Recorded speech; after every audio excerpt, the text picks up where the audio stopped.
আসসালামু আলাইকুম। Shine study কেয়ারের পক্ষ থেকে সবাইকে স্বাগত।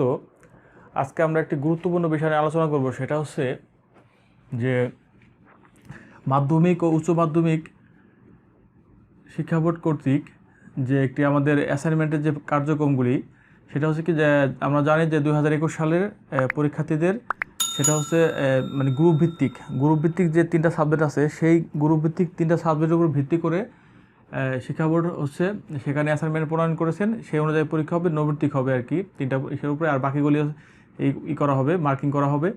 এখন তারা হচ্ছে যে অ্যাসাইনমেন্টের যে বিষয়টা দিয়েছে, বলছে যে ডিসেম্বর অনুযায়ী পরীক্ষা হতে পারে আর কি। হ্যাঁ, এখন তারা যে কভার পেজ দিচ্ছে, এটা হচ্ছে আমাদের কভার পেজে যে অনেকে নির্দেশনাগুলি বুঝতে পারতেছে না, সেগুলি হচ্ছে আমি এখানে একটি বাস্তবধর্মী পড়াশোনার মাধ্যমে উপস্থাপন করব, এবং কীভাবে কোথায় অ্যাসাইনমেন্ট করতে হবে, কী করতে হবে, সেই বিষয়গুলো আমরা একটা আলোচনা করব। এখন দেখি যে এটা হচ্ছে আমাদের একটা কভার পেজটা এই ফরম্যাটে আছে। আমি টোটাল এখানে বাস্তবে উঠাইছি।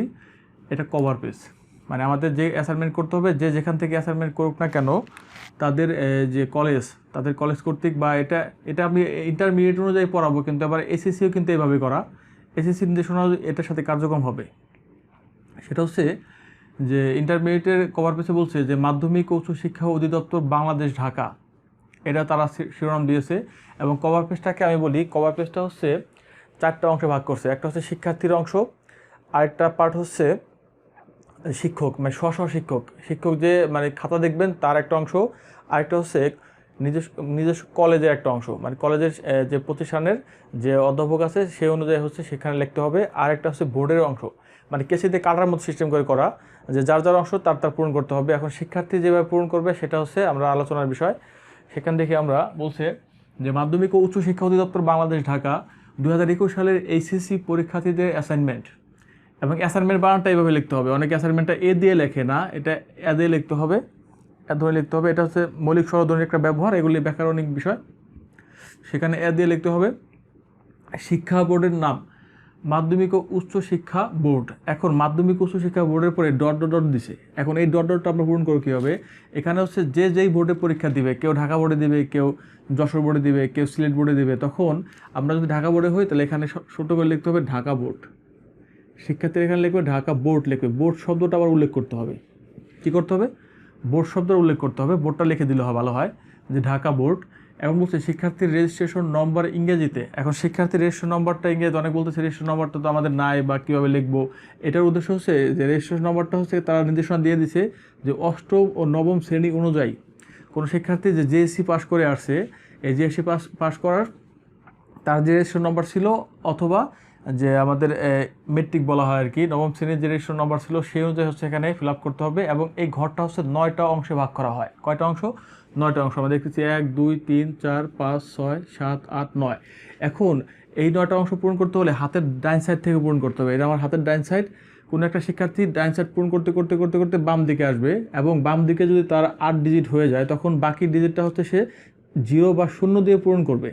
ঠিক আছে, একটু আমরা ট্রাই করে দেখি। যদি কোনো একটা শিক্ষার্থীর রেজিস্ট্রেশন নম্বর হতে পারে 6, হতে পারে 9, হতে পারে 4, হতে পারে 3, হতে পারে 2, হতে পারে 1, হতে পারে 5, হতে পারে 3। এখন এই যে রেজিস্ট্রেশন নম্বরটা লিখলাম, এখন বাকি নম্বরটা তার নাই। সে করবে কি? এখানে 0 দিয়ে কভার করবে।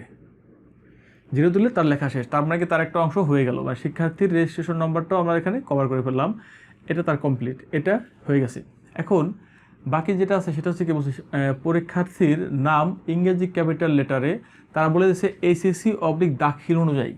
কোনো শিক্ষার্থী যদি এইচএসসি পাস করে থাকে, তার লেটার মানে তার নামটা যে অক্ষর লেখা আছে হুবহুব সেই অক্ষর এখানে লিখতে হবে, এবং বড় হাতের লেটারে লিখতে হবে। আর বলছে দাখিল পাস, যারা মাদ্রাসা বোর্ড থেকে পাস করছে সেখানেও তার যেভাবে লেখা আছে সেভাবে লিখতে হবে। আমরা একটা কাল্পনিক নাম নিয়ে নেই। এখানে লিখলাম হচ্ছে একটা নাম লিখলাম হচ্ছে, মানে আমি ধরে নিই একটা নাম হচ্ছে আকাশ, AKASH, আকাশ। একটা নাম লিখলাম আমরা আকাশ। এখন বলছে শিক্ষার্থীর পিতার নাম যা হবে সেটা বড় হাতের অক্ষর লিখতে হবে, সেটাও আমাদের এসএসসি বা দাখিল অনুযায়ী। এখন আমরা লিখি যে আকাশের বাবার নাম হচ্ছে, লিখলাম আলতাফ, TAF, আলতাফ। জাস্ট বড় হাতে লিখতে হবে, এভাবে কাভার করতে হবে। এখন শিক্ষার্থীর মাতার নাম হচ্ছে মাতার নাম দিতাম আকলিমা, আকলিমা, আকলিমা বেগম। হ্যাঁ, জাস্ট লিখলাম এটা আকলিমা, মাতার নামটা হয়ে গেল। শিক্ষার্থী এটুকু পূরণ করবে। তারপরে বলছে যে শিক্ষা কোড, বিষয় বোর্ড ও বিষয়ের নাম, বিষয় বোর্ড ও কী বলছে, বিষয়ের নাম তারা নির্দেশনা বলছে যে বিষয় কোড ও বিষয়ের নাম। এখন বিষয় কোডটা বলছে যে বিষয় কোডটা কি যেই সাবজেক্টের উপর করতে হবে। যেমন আমি এখানে একটা কোশ্চেন সামনে আছে আমার, আমি দেখি একটু। এখানে আমরা হচ্ছে ইসলামের ইতিহাস ও সংস্কৃতি বিষয়, এখানে ইসলাম ইতিহাস ও সংস্কৃতি বিষয়ের বিষয় কোড মানে প্রথম পত্রের কোডটা হচ্ছে 267। তাহলে এখানে হচ্ছে 267 লিখবে, যার যার অনুযায়ী সে লিখবে। 267 হচ্ছে তার বিষয় কোড, এটা লিখলাম। এখন হচ্ছে বিষয়ের নাম, বিষয়ের নাম কি, ইসলামের ইতিহাস ও সংস্কৃতি, ইসলামের ইতিহাস ও সংস্কৃতি, ইসলামের ইতিহাস ও সংস্কৃতি, জাস্ট লিখলাম এটা। আচ্ছা, হয়ে গেল এটা। বলছে অ্যাসাইনমেন্টের ক্রমিক নম্বর ইংরেজিতে। এখন অ্যাসাইনমেন্টের ক্রমিক নম্বরটা কোথায় আছে? অ্যাসাইনমেন্টের ক্রমিক নম্বরটা আছে যে 26 তারিখে যে একটা নির্দেশনা পূরণ হয়, বা যেখানে মানে অ্যাসাইনমেন্টের কার্যক্রম প্রণালী বা শিক্ষণ ফলে যেখানে দেওয়া আছে একদম ওই পেজের প্রথম ধাপে লেখা আছে অ্যাসাইনমেন্টের নম্বর, সুন্দরভাবে লেখা আছে অ্যাসাইনমেন্টের নম্বর। এখন অ্যাসাইনমেন্টের নম্বরটা যে এটা যদি প্রথম সপ্তাহ হয় তাহলে প্রথম হবে, 1 হবে, 2 হবে, 3 হবে, এভাবে 30টা অ্যাসাইনমেন্ট করার কার্যক্রম আছে আর কি। তাহলে যদি ক্রমিক নম্বরে অ্যাসাইনমেন্ট নম্বর, যে অ্যাসাইনমেন্টটা করা হবে সেই নম্বরটা লিখতে হবে। এখানে অ্যাসাইনমেন্টের ক্রমিক নম্বর ইংরেজিতে এটা 1 নম্বর অ্যাসাইনমেন্ট, আমরা 01 দিয়ে দিব, অ্যাসাইনমেন্ট নম্বর 1। বলছে অ্যাসাইনমেন্টের শিরোনাম। এখন অ্যাসাইনমেন্টের শিরোনাম বলতে কী বোঝায়? অ্যাসাইনমেন্টের ওই ক্রমিক নম্বরের নিচেই ঠিক আছে যে অ্যাসাইনমেন্টের শিরোনাম। এখন বলছে অ্যাসাইনমেন্টের শিরোনাম বলছে আমাদের এখানে বলছে যে প্রাক ইসলামী আরব, কী লিখলাম, প্রাক ইসলামী আরব, এই যে প্রাক ইসলামী আরব, এটা কিন্তু আমাদের হয়ে গেল অটোমেটিক। কিন্তু শিক্ষার্থীর যে অংশটা ছিল আমাদের কভার পেজ, এটা কভার পেজের অংশটুকু কিন্তু আমাদের কমপ্লিট হয়ে গেছে। কভার পেজের অংশটা কিন্তু আমাদের এখানে কমপ্লিট হয়ে গেছে। আমরা দেখতে পাচ্ছি কভার পেজ খুবই স্মার্টলি বোঝা দিচ্ছি। এখানে এটাই কাজ, মানে সে যখন অন্য সাবজেক্ট পড়বে তখন তার যার স্ব অনুযায়ী সে মতো ফিল আপ করবে। এটা হচ্ছে শিক্ষার্থীর অংশটুকু হয়ে গেল। তারপরে শিক্ষকের অংশ, তারপরে শিক্ষা প্রতিষ্ঠানের অংশ, তারপর হচ্ছে যে বোর্ডের অংশ। সেটা যার জায়গা থেকে শিক্ষকরা বুঝবে, কিন্তু শিক্ষার্থীরা এটা বুঝতে পারে না, যার কারণে আমি এটার বাস্তবায়ন করতেছি। এখন দেখবো আমরা যে অ্যাসাইনমেন্টে কীভাবে কী করতে হবে। আমরা তো কভার পেজ হয়ে গেছে, এখন হচ্ছে ভিতরে পেজে যাবো, অন্তর্ভুক্ত হব। তারপর আমরা আস্তে আস্তে দেখবো যে বাকিগুলি কীভাবে ফিল আপ করতে হয়, তার একটা বিষয় আমরা একটু দেখতেছি। আচ্ছা, এখন দেখবো আমাদের অ্যাসাইনমেন্টের জন্য যা যা দরকার। হ্যাঁ, একজন শিক্ষার্থীর কাছে কী কী বিষয় থাকা দরকার সেটা একটু লিখি। যে অ্যাসাইনমেন্টের জন্য অ্যাসাইনমেন্ট ইংলিশ লিখতে হবে, আর বাংলা লিখলে কিন্তু এভাবে লিখতে হবে।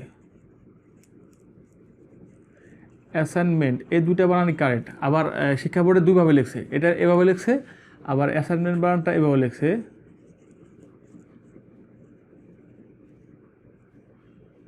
এভাবে লিখছে। যে কোনো একভাবে লিখলেই হবে, এটা সমস্যা নাই। আচ্ছা, অ্যাসাইনমেন্টের জন্য যা যা দরকার, অ্যাসাইনমেন্টের জন্য আমাদের যা যা দরকার একজন শিক্ষার্থীর কাছে যা যা থাকবে সেটা হচ্ছে প্রথমে একটা থাকবে, তার প্রথমে যা লাগবে সেটা হচ্ছে তার ভোট বইটি। ঠিক আছে। এই ভোট বইটি কেন বললাম, যে এখানে তারা যে শিক্ষার্থীদের উপরে প্রত্যেকটা গার্ডিয়ান থেকে শুরু করে অভিভাবক, শিক্ষক, শিক্ষার্থী সবারই কিন্তু তারা নির্দেশনা দিয়ে দিছে, তাতে একটা মানদণ্ড দাঁড় করাই দিছে। তো সেখানে আমি দেখতে পাচ্ছি যে শিক্ষার্থীদের যে মানদণ্ডের ভিতরে সেখানে 6 নম্বর একটা আর্টিকেল আছে। 6 নম্বর পয়েন্টে বলা আছে যে কোনো শিক্ষার্থী ইন্টারনেট বা কোনো নকল বা কারো কাছে সাহায্য নিয়ে বা হুবহু মুখস্থ করে এগুলি কিন্তু সে মানে লিখতে পারবে না। এবং যদি এই ধরনের কোনো কিছু মানে ভোট ধরতে পারে বা শিক্ষক ধরতে পারেন তাহলে তার অ্যাসাইনমেন্টটা বাতিল হয়ে যাবে। এটা হচ্ছে 6 নম্বর নির্দেশনা বলছে। এটা একটা বিষয়, এখানে নকল করার কিছু নাই। এই কারণে তুমি জোর দেবে কি ভোট বইটার প্রতি, কারণ তোমার হাতে হচ্ছে ভোট বইটা তোমার লাগবে। যে ভোট বই এটা হতে পারে যারা এসএসসি করবে তারা এসএসসি সংক্রান্ত, যারা মেট্রিকের জন্য করবে তারা মেট্রিকেরটা, ঠিক আছে। এই ভোট বইটা তাদের লাগবে, পাশে রাখতে হবে ভোট বইটা, ওই অধ্যায় ভোট বই। যেমন আমি ইসলাম ইতিহাসের বিষয়টা দেখতেছি, ইসলাম ইতিহাসের বইটা তার লাগবে। 2 নম্বর যার দরকার সেটা হচ্ছে কি, যে অফসেট পেপার, A4 সাইজের অফসেট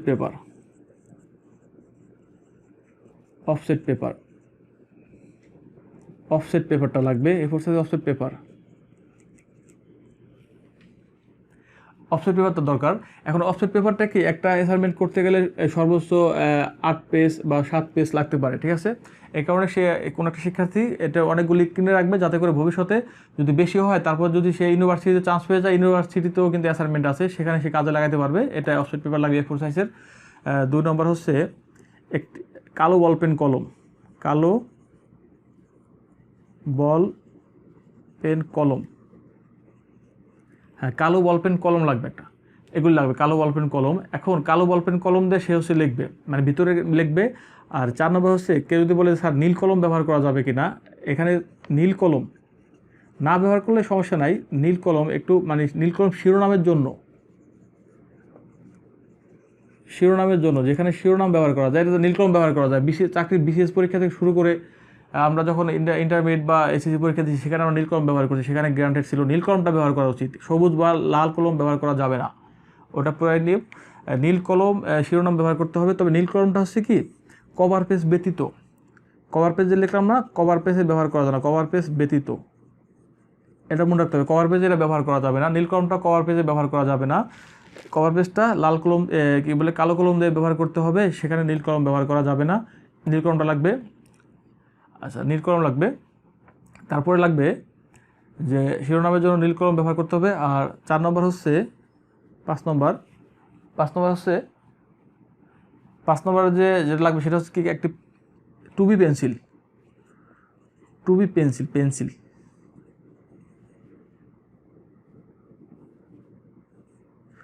কি লাগবে, টুবি পেন্সিল লাগবে। টুবি হচ্ছে কি একটু মোটা টাইপের, তো এইচবি দিলে আবার দাগ কম হয়, কারণ টুবি পেন্সিলটা শিক্ষার্থীর পাশে রাখবে। টুবি পেন্সিল দরকার, টুবি পেন্সিল ব্যবহার, এগুলি আমার কাছে আছে। এখন বোর্ড বইটাও আছে, 4 সাইজেরই আছে, পেপার আছে, কালো কলম আছে, নীল কলম আছে, আমাদের টুবি পেন্সিলটাও আছে। এখন আমরা হচ্ছে সরাসরি প্রবেশ করব, অ্যাসাইনমেন্টের দিকে যাব। আমাদেরকে সবই ইনস্ট্রুমেন্ট সবই আছে, আমরা একটু অ্যাসাইনমেন্টের কাছে যাবো। এগুলো আমরা একটু অ্যাসাইনমেন্টের কাছে যাই, যে সেখানে আমরা দেখি যে আমাদের অ্যাসাইনমেন্টের কভার পেজের মানে আমাদের এখন এটা হচ্ছে আমাদের কভার পেজ কমপ্লিট হয়ে গেছে। এখন আমরা দেখব যে এটা আমার একটা অ্যাসাইনমেন্টের একটা পেপার, অফসেট পেপার মনে করি, এটা থাকলে একটা অ্যাসাইনমেন্ট পেপার।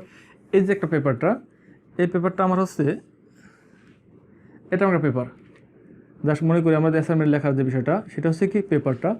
এখন এই যে পেপারটা, এটা হচ্ছে আমার পেপার, জাস্ট বর্ডার লাইন না। কিন্তু এখন মার্জিনটা কীভাবে করবে, অনেকে মার্জিন 4 কোণা করতে চায়, করলে হবে, সমস্যা নাই। তো 4 কোণাটা হলো কালক্ষেপণ হয়, দরকার নাই। এই বর্ডারটা এইভাবে করা যেতে পারে, জাস্ট এইভাবে করলেও কোনো সমস্যা নাই। আমরা হচ্ছে এই বর্ডারিংটা হচ্ছে আমরা করবো পেন্সিল দিয়ে, এবং এটা হচ্ছে অনেকে যে এটা মিলাই দেয়, এটা মিলানোর দরকার নাই, এটা না মিলালে বেটার, এটা এভাবে থাকলে হবে, এটা না মিলালে হবে, সমস্যা নাই। এটা এখন এই যে বর্ডারটা করছি, এই বর্ডারটা হচ্ছে এটা পেন্সিল দিয়ে করতে হবে, টুবি পেন্সিল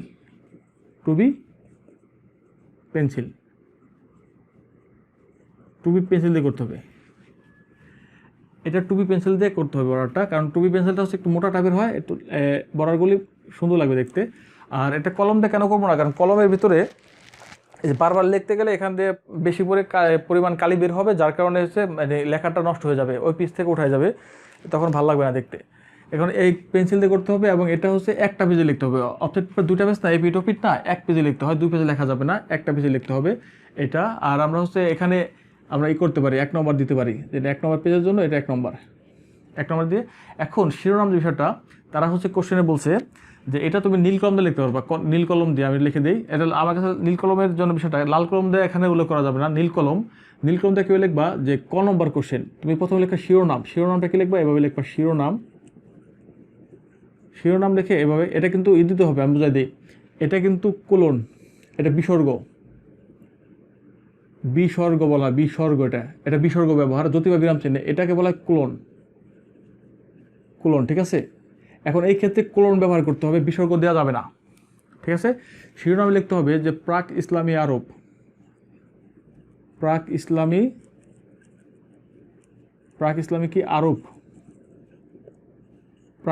আরব লিখে শিরোনাম দিয়ে দিলাম, ঠিক আছে, এটা শিরোনাম।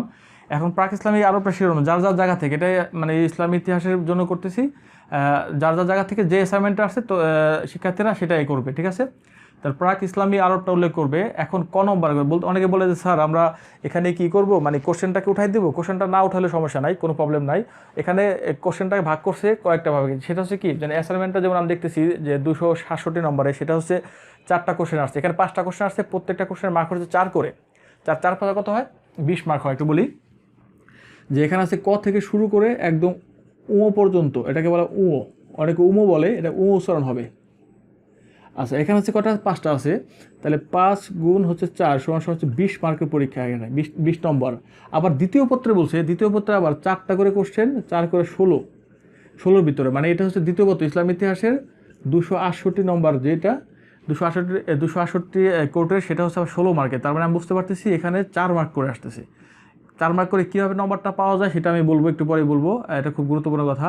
এখন এখানে ফুল মার্ক পাওয়ার জন্য, মানে ফুল মার্ক পাওয়ার জন্য যা করণীয় সেটা আমি টাইটেল দিয়ে বলবো। ফুল মার্কের করণীয় আমাকে দেখি এটা কী লেখা আছে। তো ক নম্বর লেখা আছে যে এই যে ক নম্বর শিক্ষার্থী মাঝখানে লিখতে পারবে, ক নম্বর মাঝখানে লিখলে বেটার হয়, কারণ সারের চোখে খুব তাড়াতাড়ি পড়ে, এখানে লেখাও যাবে, বামে লেখলেও সমস্যা নাই। ক নম্বর যে বিষয়টা, সে নম্বর ক নম্বর বলছে যে প্রাক ইসলামী শাসন ব্যবস্থায় মরুবাসী ও শহরবাসীর ভিতরে জীবনযাত্রার যে পার্থক্য, সেই পার্থক্য তুলতে বলছে। 4টা পার্থক্য দিলে সেটা হচ্ছে কি সে 4-এ 4 পাবে। তার মানে কি সে হচ্ছে এখানে লিখে দেবে যে যে মরুবাসী, সে লিখবে কীভাবে, মরুবাসী ও শহরবাসীর মধ্যে পার্থক্য নিম্নে ছকে তুলে ধরা হলো, নিম্নের ছকে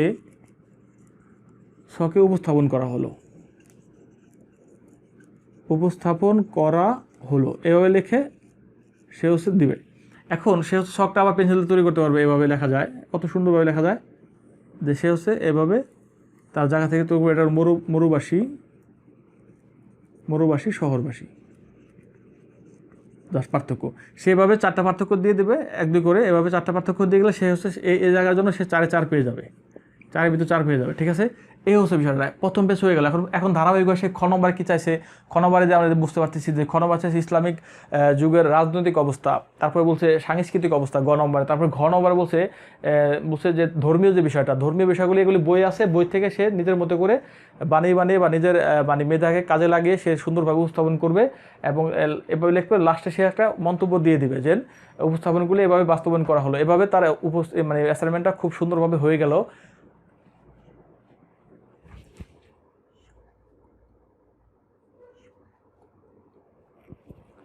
না, এখানে সহায়ক গ্রন্থগুলির বিষয়টা এখন দেওয়া যাবে না। কেন?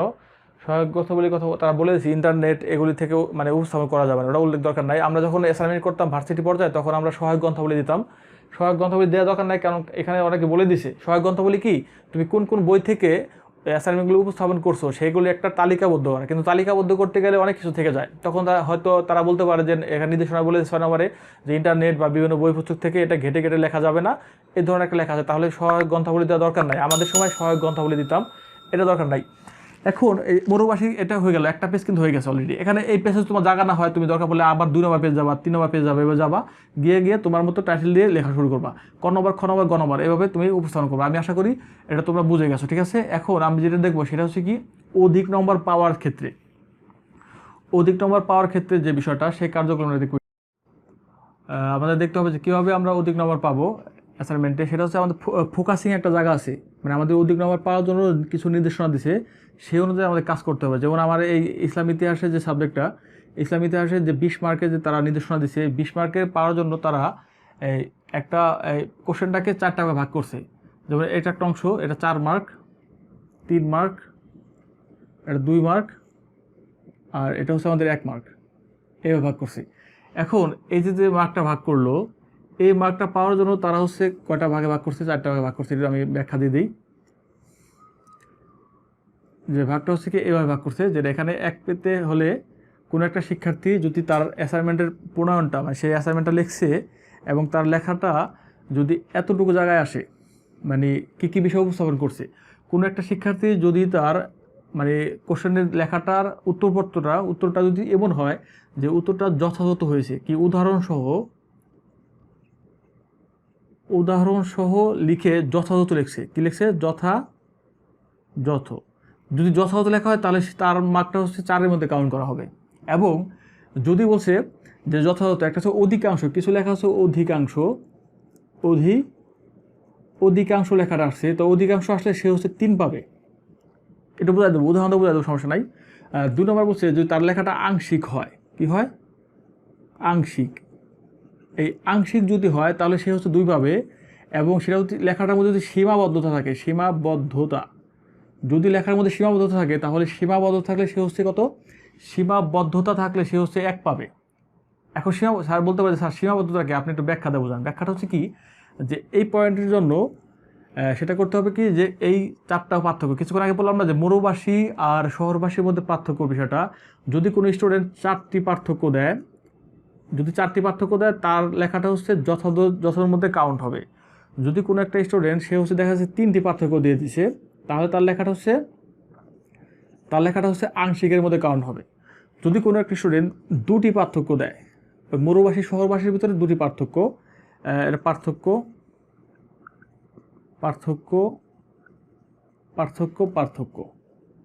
মরুবাসী শহরবাসীর ভিতরে সে যদি 2টি পার্থক্য দেয় তাহলে তার লেখাটা হচ্ছে আংশিকের মধ্যে কাউন্ট হবে। এবং মরুবাসী শহরবাসীর ভিতরে একটি করে একটি পার্থক্য দেয়, একটি পার্থক্য উল্লেখ করে, তাহলে তার লেখাটা সীমাবদ্ধতা থাকবে। এখন শিক্ষার্থীরাই অনুভব করতে পারবে, মানে তারা এখানে কি পরিমাণ পার্থক্যটা এখানে ইনক্লুড করবে যাতে করে তারা সর্বোচ্চ নম্বরটা পায়। এই হচ্ছে বিষয়টা। তার মানে এটা হচ্ছে ফোকাসিং একটা বিষয় এই জায়গাটার। এই যে 4, মানে কেউ যদি 4টা পার্থক্য দেয় সে 4-এ 4 পেয়ে যাবে। এই কারণে আমাদের টার্গেটটাকে আমরা যেহেতু সর্বোচ্চ মার্ক পেতে চাই, যার কারণে আমাদের লেখার ভিতরে শিক্ষার্থীরা এটা হচ্ছে মানে ফিল করতে পারবে যে স্যার আমি যখন কোনো একটা কোশ্চেন লিখতে যাব, যাতে করে আমার সেই লেখাটার ভিতরে যথাযথ উত্তরটা হয়, আংশিক বা অধিকাংশ বা সীমাবদ্ধতা না থাকে, তাহলে সে হচ্ছে এখানে সে যখন এখন আমরা আসি টিচাররা কীভাবে খাতাটা মূল্যায়ন করবে। এখন এই যে 4-এ 4 পেয়ে গেছে, যদি তার রেঞ্জটা মানে মার্ক পাওয়ার যে রেঞ্জ, সেই রেঞ্জটা যদি তার 4-এ 4, দেখা গেছে একটা স্টুডেন্ট সে হচ্ছে ক নম্বর কোশ্চেন 4 পাইছে, খতে পাইছে আবার 3, তারপরে আবার গ নম্বর পাইছে 4, তো এইভাবে গড়ে হচ্ছে সে যখন গড়ে বলছে যে সে হচ্ছে গড়ে যদি 16 থেকে 20-এর মধ্যে মার্ক পায়, এই যে 16 থেকে তার মার্কটা যদি 16 থেকে 20-এর অন্তর্ভুক্ত হয় তাহলে এটা হচ্ছে অতি উত্তম। কি হলো? অতি উত্তম। তার কমেন্ট সেকশনে সেটা কী হবে? অতি উত্তম হবে, যে না লেখাটা অতি উত্তম হয়েছে। এবং কোনো শিক্ষার্থী যদি তার মার্কটা গড়ে 14 থেকে 15-এর মধ্যে চলে আসে, তার গড়ে কত আসে? 14 থেকে 15, তাহলে সেটা হচ্ছে কি, সেটা হচ্ছে উত্তম। যে লেখাটা অতি উত্তম হয় নাই, আউটস্ট্যান্ডিং হয় নাই, উত্তম হয়েছে। এবং তার মার্কটা যদি গড়ে 10 থেকে 13-এর মধ্যে নেমে আসে, তার মার্কটা কি বলছে বলতো? 10 থেকে যদি 13-এর ভিতরে চলে আসে তার মার্কটা গড়ে, তাহলে সেটা হচ্ছে সে হচ্ছে ভালো হয়েছে লেখাটা। জাস্ট একটু কমেন্ট করবে, স্যারে কি কমেন্ট করবে যে ভালো। এবং তার মার্কটা যদি 0 থেকে 7-এর মধ্যে থাকে তাহলে সেটা হচ্ছে কি, 0 থেকে 7-এর মধ্যে থাকলে সে হচ্ছে অগ্রগতি প্রয়োজন। তার কি দরকার? অগ্রগতি প্রয়োজন, তার অগ্রগতি প্রয়োজন। এই হচ্ছে মার্কিংয়ের সিস্টেমটা। এখন তোমরা যখন অ্যাসাইনমেন্ট করবা, যে শিক্ষার্থী যারা আছো তারা যখন অ্যাসাইনমেন্টটা করবা, তখন তোমাদের ফোকাসিং লাইনটা থাকবে কি, আমরা যথাযথ অ্যান্সার করব। এবং আমাদের টার্গেট হচ্ছে কি, আমরা 4টাকে চিনিয়ে আনবো। আমরা স্যারের কাছ থেকে 4 পেতে চাই। তাহলে তুমি যদি 4 পেয়ে যাও, দেখা যাচ্ছে তুমি যদি পার্থক্য লেখো তাহলে তুমি 4-এ 4 পাবা। তো গড়ে তুমি 4 পেলে 4 কত হয়ে যায়? 16 হয়ে যায়। 4 কত? 20 হয়ে যায়। এবং একটা বছর তুমি 4 পেলে একটা ডিসক্রিপটিভ যে কোশ্চেনগুলি আছে বর্ণনামূলক, যেমন ইসলামিক শাসন ব্যবস্থায় ধর্মীয় যে অবস্থাগুলি বা সাংস্কৃতিক বিষয়গুলি, এখানে তুমি 4-এর ভিতরে যদি 4 না পাও, তুমি 3 পাও, তাহলে তোমার ওই গড়ের মার্কটা কিন্তু 16 থেকে 20-এর মধ্যে চলে আসবে। এবং 16 থেকে 20-এর মধ্যে চলে আসলে কিন্তু তুমি অতি সহজেই কিন্তু তুমি অতি উত্তম কমেন্টটা পেয়ে যেতেছো, এবং তোমার লেখাটা খুবই মাধুর্যপূর্ণ হইতেছে। এই হচ্ছে বিষয়টা। এই জায়গাটাকে ফোকাস করে তোমার লিখবা। এখন তোমাদের বললাম কি, এই যে মানে অ্যাসাইনমেন্টের কার্যক্রমটা আমি একদম পুরো খুবই সুন্দরভাবে ডিটেলস এবং পুঙ্খানুপুঙ্খভাবে উপস্থাপন করার চেষ্টা করেছি। আশা করি তোমাদের এই ভিডিওটা সব জায়গায় তোমরা করে দিবা, মানে শেয়ার করে দিবা সব জায়গায়, গ্রুপে যারা আসো শেয়ার করার ফলে তোমরা হচ্ছে এখানে উপকৃত হবে। আমি একদম ডিটেলস পড়াইছি, ঠিক আছে?